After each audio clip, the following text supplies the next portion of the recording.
When I picked up the phone to ask my only son, Max, when his wedding would finally happen, my daughter, Lena, looked straight into my eyes with the coldest smile I've ever seen and said, "We already got married yesterday. We only invited special people." Those 4 words crashed into me like a bucket of ice water. Special people. Me, the woman who paid their $500 rent every single month for 3 long years. Who bought every piece of furniture in their home. Who filled their empty refrigerator when they had nothing left to eat. I wasn't special enough. I stood frozen in my own living room, the phone suddenly feeling like it weighed 1,000 pounds. Watching my son avoid my gaze while Lena relaxed on the sofa I had paid for with my own money. That soft pink dress I chose so carefully for her big day still hangs useless in my closet next to the new shoes and the shattered dream of appearing in the wedding photos of my only child's most important moment. I spent $200 on that outfit, imagining how proud I would look standing beside them. I saved $1,000 as a gift. Called my sister Diana in Chicago with excitement.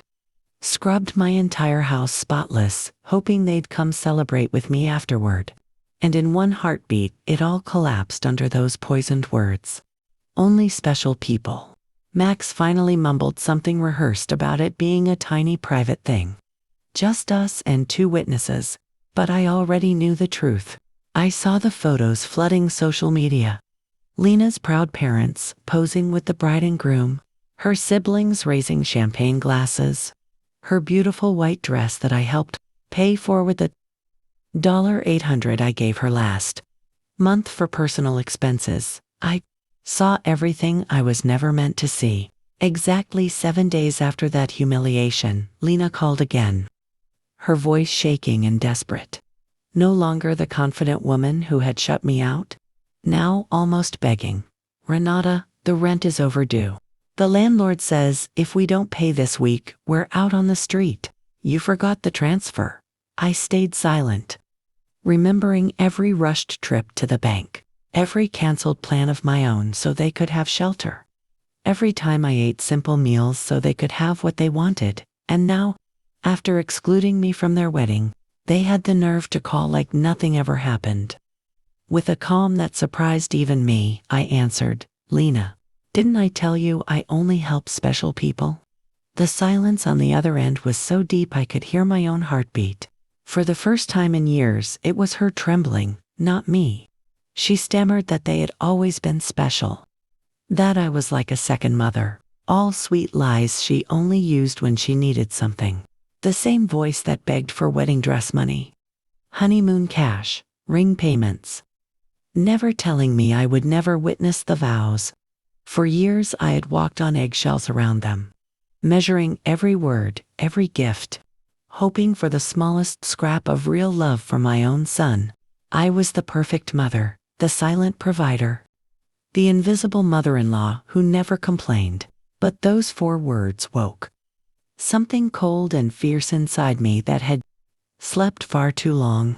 I calculated the total in my head. Rent, food, gifts, emergencies, whims, over $33,400 pulled from my retirement, my savings, the money my late husband left so I could live my final years in peace. All so I could be treated like a stranger on my son's wedding day. That night I sat on my bed and cried, not from sadness, but from years of buried anger, silent humiliation, the pain of realizing my love had become a burden, my presence an inconvenience, my money the only thing they valued. The next morning something had permanently shifted.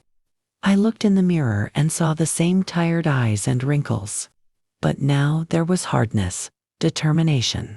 A woman no longer willing to disappear for people who saw her as replaceable. I canceled every automatic transfer at the bank, ignored their panicked calls and texts, changed my locks, installed cameras, opened a new account. And when they showed up uninvited, with a shady lawyer trying to declare me mentally incompetent so they could control my money, I stood my ground. They threatened court, sent social workers, fabricated stories, called me paranoid and confused, but I fought back with a good lawyer. A clean psychiatric evaluation proving I was sharp and capable. Honest witnesses, every receipt and record of the $33,400 I gave freely while they treated me like an ATM. In the end, the judge saw the truth. This wasn't about concern for an elderly woman. It was greed, disguised as family love. The guardianship request was denied. I won. I sold my house, moved to a beautiful apartment, donated half my savings to organizations that protect seniors from family financial abuse.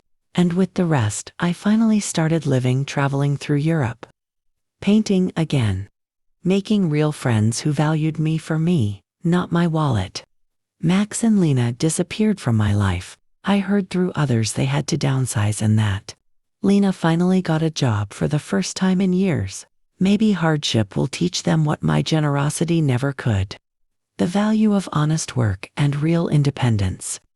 Some nights I sit on my balcony looking at the stars and think about the scared, manipulated woman I used to be, the one who believed she had to buy love. That woman is gone. In her place is someone who finally understands the deepest truth.